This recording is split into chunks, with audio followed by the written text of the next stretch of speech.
TVN 한국교통방송입니다.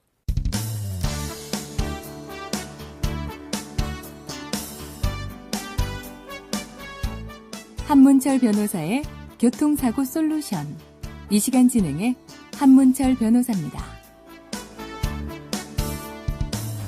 여러분 안녕하십니까? 오늘은 비접촉 사고에 대해서 알아보겠는데요. 택시 뒤를 따라가고 있었는데 택시가 갑자기 브레이크 잡는 거예요. 택시랑 가까워서 그 택시를 피하느라고 2차로에서 1차로 피하는데 마침 1차로에 차가 한 대 오고 있었어요. 그 차랑 쾅! 1차로 차가 전복될 정도로 큰 사고였는데요. 이때 과실비율은 어떻게 될까요? 2차로에서 1차로로 갑자기 깜빡이에 킬 시간도 없이 갑자기 핸들을 틀었어요. 핸들을 튼 것은 앞에 가는 택시를 들이받을까봐 핸들 튼 차가 잘못했죠. 그리고 1차로를 정상적으로 오다가 날벼락당한 차, 그 차는 잘못이 없죠. 따라서 갑자기 진로 변경한 차가 100% 1차로 차에 대해서 물어줘야 됩니다.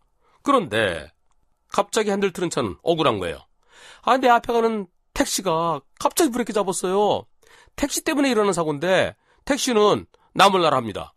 그러면서 당신이 안전거리를 지키지 못해갖고 그래서 당신이 나를 피하다 그런 거 아니요? 나는 잘못이 없어요.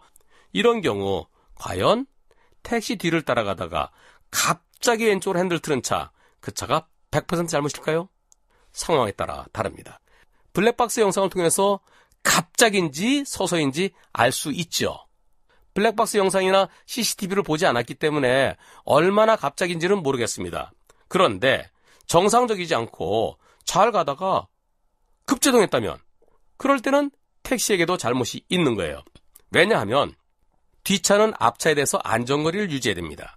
안전거리라는 것은 앞에 가는 차가 갑자기 멈추더라도 그 차를 들이받지 않고 여유 있게 멈출 정도로 앞차와의 충분한 거리를 지켜야 된다. 이게 안전거리예요. 왜 안전거리를 지키지 못했느냐라는 이유로 뒷차가 앞차를 들이받으면 일반적으로 뒷차의 100% 잘못이라고 그러죠. 하지만 앞차도 계속 가야 됩니다. 앞에 어떤 갑작스러운 위험한 일 때문에 멈췄다 그러면 앞차 잘못 없어요. 정당한 이유 없이 예컨대 손님이 여기 내려주세요. 또는 가다가 손님 있다. 손님을 태우려고 또는 손님을 내려주라고 갑자기 멈췄다면 뒷차로서는 골탕 먹는 게 되겠죠. 그럴 땐 서서히 서야 되겠죠.